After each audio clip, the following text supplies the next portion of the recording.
Hey everybody, it's John Kraska with EveryLibrary. National Library Week 2025, April 9th. It's a Wednesday, midweek.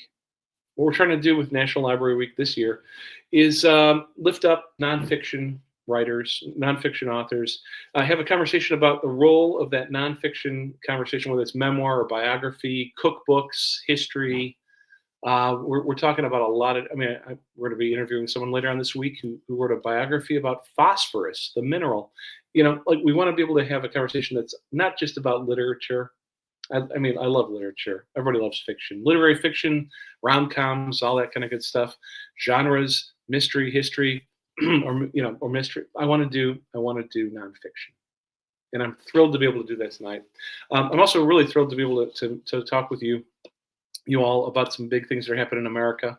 Right now, EveryLibrary, my organization, the National Political Action Committee for Libraries, and EveryLibrary Institute, the nonprofit public policy, tax policy, education policy think tank, we're embroiled in a number of different fights for libraries and against some bad ideas. We're spending a tremendous amount of money right now. It is National Library Week, so we have to do a little fundraising as well.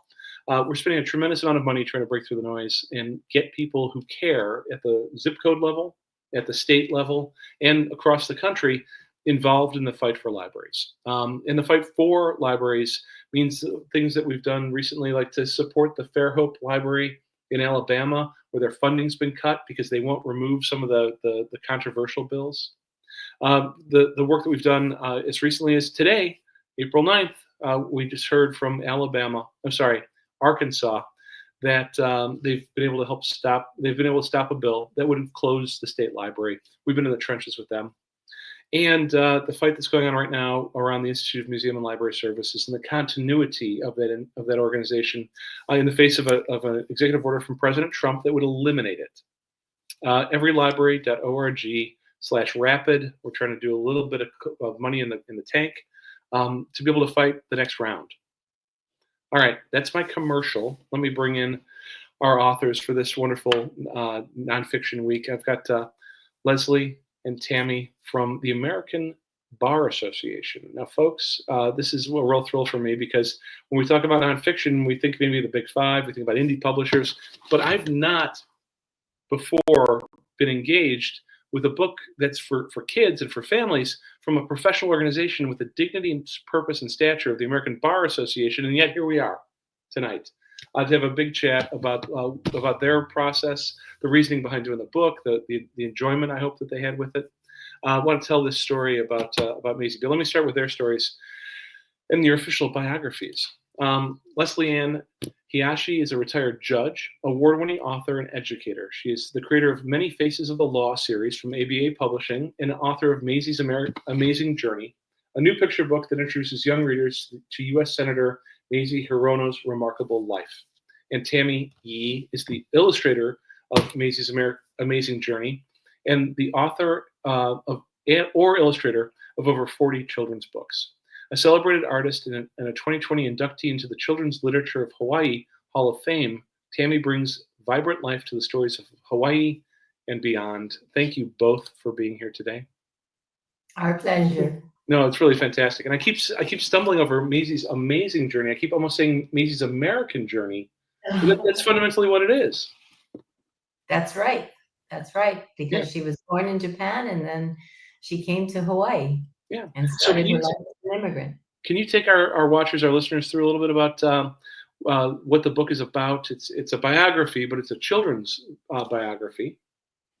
Yes, it's a picture book for children, and it highlights the amazing portions of Mazie's life as she experienced first becoming an immigrant, moving from Japan to Hawaii, and having to deal with all of the challenges that many immigrants face, learning a new language, adapting to new foods, finding and wanting to have new friends. Mazie's story is truly amazing because her mother made a remarkable decision to leave her husband in Japan and start a new life all the way in Hawaii. That takes tremendous courage for any person to leave a marriage, but in that day and age, in that culture, and then crossing I mean, the open ocean, as it were, to put up a new life. My goodness.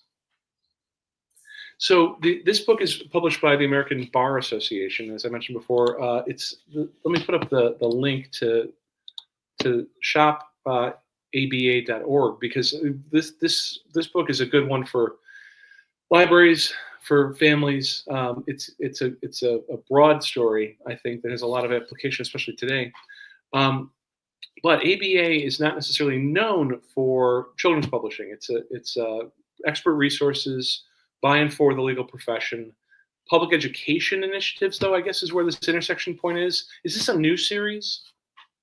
Yes, this is the first in the series. It was a brainchild of the then president, Mary Smith. She was president of the American Bar Association, and when she was doing her campaigning as for the presidency, she got some resistance from people who said, "Well, you don't really look like a president, or are you lawyerly looking enough?" And she got the idea. She says, "Well, what really does a lawyer look like?"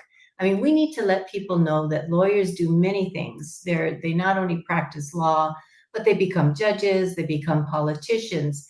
And so her desire was to create a series of these books in which we explore the lives of different lawyers who have contributed in different ways to not only this country, but actually to the whole world. So why Mazie for the first subject? Well, I guess I was partial to it because I said, first of all, she's from Hawaii, so hooray. Mhm. And then also I knew her. And so I thought it would be a good way for me to start the series by working with somebody that, I knew their life story and I knew her as a person and I could get feedback from her. Mhm. So how do you take, Leslie, how do you take a life story, I mean, one that has some fairly deep emotional components to it, and bring it into and I mean, real pride of accomplishment. I mean, first in a whole series of firsts. How do you get it down to the length of a book for a child who might be 8 years old, as Mazie was when she left her home in Japan? Well, as Tammy and I know, doing both, writing a lot of picture books, it takes a lot of distilling down and making the story come alive in different ways. And thankfully, through Tammy's beautiful illustrations, she could carry some of that emotion, some of that information, all conveyed through her fabulous illustrations. Yeah. So, Tammy, to that end, I mean, the visual components of this. What leads? Do you do the storyboarding for it, and then that helps move the narration forward, or do you respond to the narration with your visual storytelling? What I do is we both worked together and we broke it up into like scenes that I could storyboard. And it was really easy working with Leslie and particularly with this subject matter. Because when you write biographies for children, you really want to create a narrative. Because you want to create a narrative that children can relate to that character in particular. And so that they themselves can feel through identification with the character and the art empowered and that they can see themselves as agents of change. So that was kind of what really kind of excited us about working on this project. No, I think that's fantastic. Is it? Forgive me. Have you done a book before? You're a Hall of Famer here. Have you illustrated a book before for a living subject, or is it all? Is this your first time with somebody who's a real person? I've done two biographies Have that you? are Okay. yes, yes. Yeah, yeah. So, like, how do you do the as your reference point photos of the person from being as a young person? Like, how do you just what's your creative process here, and I how do realistic and how illustrative are you? I do use reference photos, but I want it to be something that the kids can kind of relate to. So I do, since the audience is like school age children up to 8 years old, I want them to be able to identify with it. And so each picture tells a story in itself and it's part of the narrative. Like Leslie will focus on the plot and the character development and the drive and everything, and I'll fill in everything in between and with the palette and the composition. Yeah. So when it comes to the the storytelling, you want to be able to convey something about the lawyer profession. Are you both lawyers? No, I didn't think so, Tammy. I know you are, Leslie. Yes, She yes. used to be a nurse. Okay, very good. I mean, I've got your bio. It went right out of my head, Tammy. I apologize. I remember you're a Hall of Famer, though. You want to tell that story about a lawyer, a human being who wants to follow this path, and yet this is also an immigrant story, and it's a story of a first generation kid in America. Um, what's the response been, both from the legal profession to this book and this series, but also to your readers? Well, I think the response has been great so far. We're just now working to get the distribution into the schools and the libraries. And but I've done a book signing at the ABA annual mid-year meeting, and it was very well received. Everybody was glowing about, of course, the illustrations, because they're just, the colors, the feeling, the emotions, everything captures Mazie perfectly. And so everybody just loved the book and just said, just one glance at the cover, and they were like, "I'll buy it." Mm-hmm. So I read it. Oh, go ahead. sorry. I read it in schools, and there was a really good response because, this was a character, particularly in Hawaii schools, that they could actually see this person from Hawaii accomplish something, and furthermore, they could relate to it and everything like that. So I had a really good response to it. That's fantastic. The So, I mean, Leslie, you knew Mazie, and the chance to be able to bring her real story forward. Were there parts of her story that were surprising as you were putting this book together? Oh yeah, I mean, I know Mazie. I just met her as an adult. She actually went to Georgetown Law School, and she was a year ahead of me. Okay. But I didn't know her in law school, so I didn't know everything about her story until I started doing the research into her background. Hmm. So yes, so a lot of what she experienced was surprising to me. How much hardship she had to, and the whole family endured Hmm. as immigrants and trying to make a new life in Hawaii. And of course, all the things that happened to her. Her brother's death was particularly tragic. They had not been able to bring him with the family when they first moved to Hawaii. So he came years later. So he was separated from the family for a while. And the idea of a family being separated really tugged at Mazie's heart when the issue of separating families at the borders Hmm. came out. So these are all of the things that Mazie faced as an immigrant have really shaped her values and ideals. So this book does. I mean, it's the American Bar Association. The Any civilian who doesn't know what the American Bar Association is can probably guess. It's either 4 out of 5 lawyers agree on something, like the American Dental Association does about toothpaste, or they get the guide for judges, or they get the guide to elections. And that weight of understanding what the endorsement is from the Bar Association about candidates who are qualified, especially if it's a state that has judicial races on the ballot. Um, this is a civics book as much as it is a biography of a child who has a particular story. What's your hope in that civic space right now, considering some of I mean, let's be frank about it, the Trump administration has declared a national emergency at the southern border. This is extremely timely, your conversation about immigrant families. Well, I really hope that people can learn about the immigrant experience and really appreciate, and maybe it will help to ease the divide that's in the country right now. It is a difficult time. There are difficult conversations that need to happen. But I think if people can understand and relate, that perhaps we can cross that divide. Hmm. The parents who read this, the educators who read this, the librarians who read it. I appreciate that you want to bring this into the school community and the library community. I like to make as many introductions as I can. Some of this tonight for the folks watching it. But the themes that you want to introduce here around justice, around leadership as well, in her role. These are currently not very popular with the administration. Diversity of as it were. What sort of takeaways do you hope a family bringing this into their home, or an educator or a librarian bringing this into their institution will follow? Well, I think it's really a time for courage. And I hope that people will see that there are ways to make a difference. Everybody has to make that choice. Mhm. Everybody has a path. Everybody has a hope and a dream. And I think that this is the time for us to really hold on to what we value, what we appreciate, what we cherish. As an attorney, we all take an oath to defend the Constitution. That includes all of the rights that are under the Constitution. And it's my hope that everyone, everywhere will stand up and really stand up for that kind of justice and that kind of belief in ourselves as a strong nation. Mhm.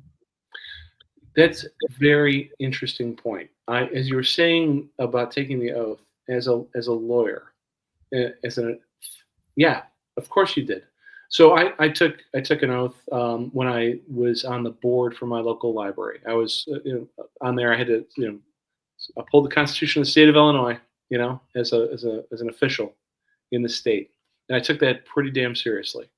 And there are times when we're working on a crisis in a library, when we're working on a problem, it might be a First Amendment issue, it might be a equal protection civil rights issue, where I'm there to sometimes remind the board of that library or that school district, if we're having problems there, that you're a sworn officer, and there's a profound moment when you raise your right hand and you swear that oath, and that's very interesting. I knew that about lawyers, but I hadn't internalized it before, and I appreciate that. There's something really lovely about the identity of a lawyer like that. That's what we're hoping to convey, that as lawyers, we do so much we want to give back to the community. We Mhm. want to make a difference. We Mhm. want to make change happen. Mhm. And, the only way we can do that is to remember that we took that oath and that we're here to serve the public. The American Bar Association has a standing committee on public education where they do a lot of civic education Mhm. for the kids.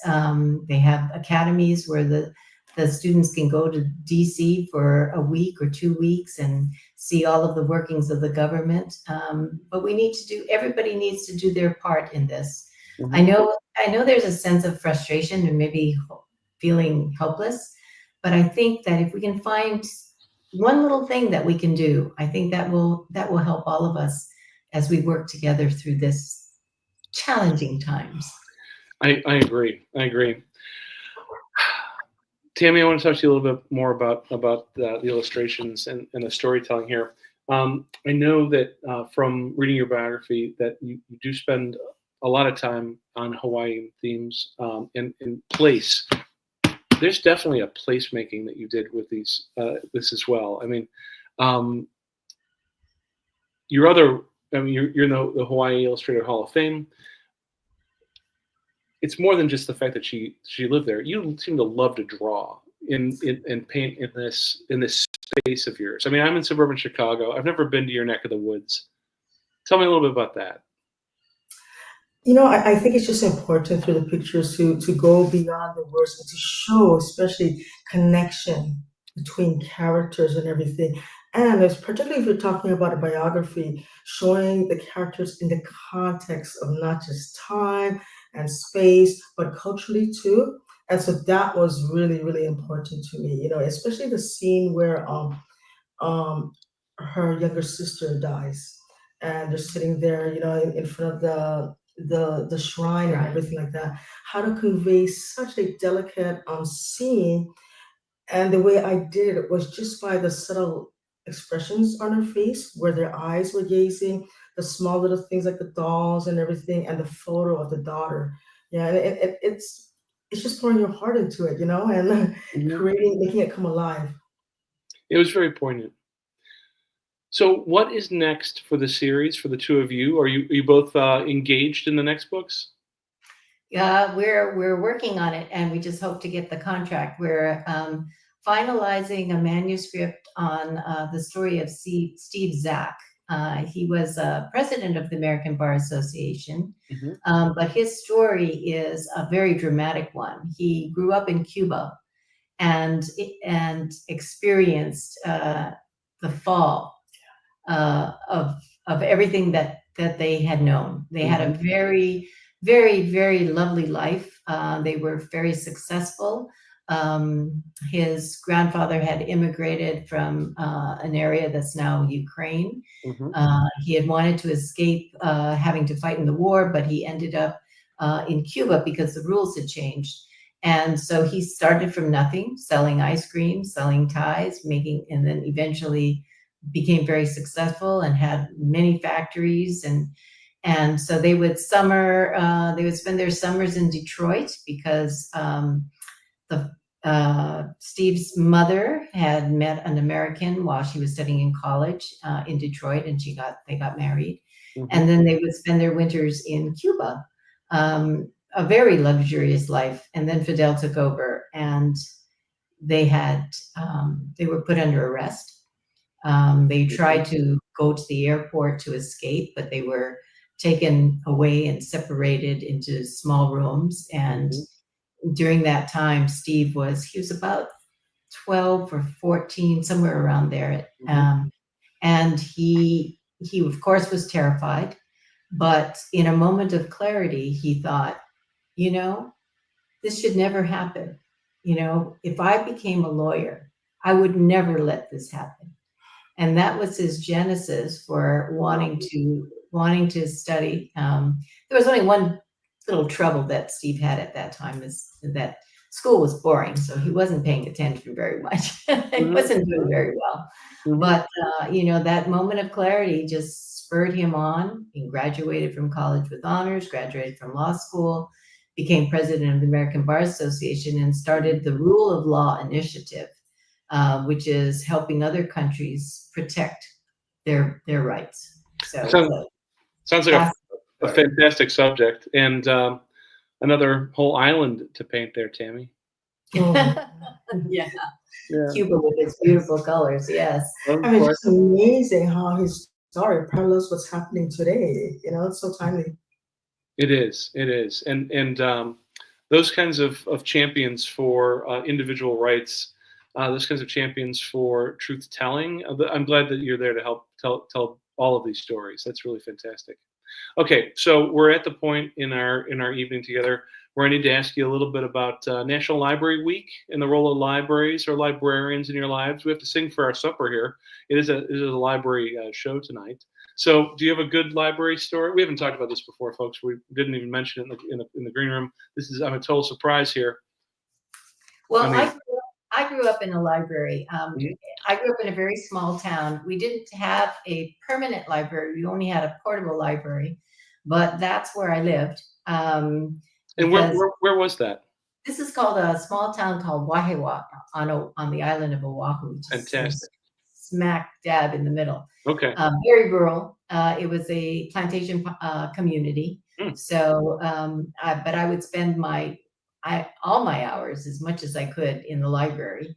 And I had this goal. I had this goal as a child that if I read every book in this library, I would become smart.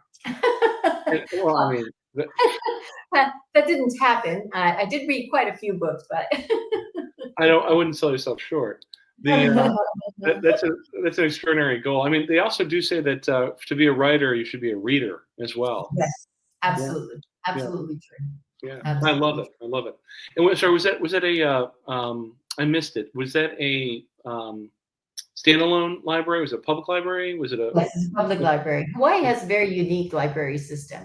I think it's maybe unique in all of the United States, where the head librarian is actually the head librarian for all the state libraries, and I believe even the school libraries are all part of this state library system. Leslie, you get a gold star here on the EveryLibrary live show because you know that. How many civilians who are not librarians or library? I mean, I run a political action committee for libraries. I'm like, tell me everything, No, you're absolutely right. That's exactly right.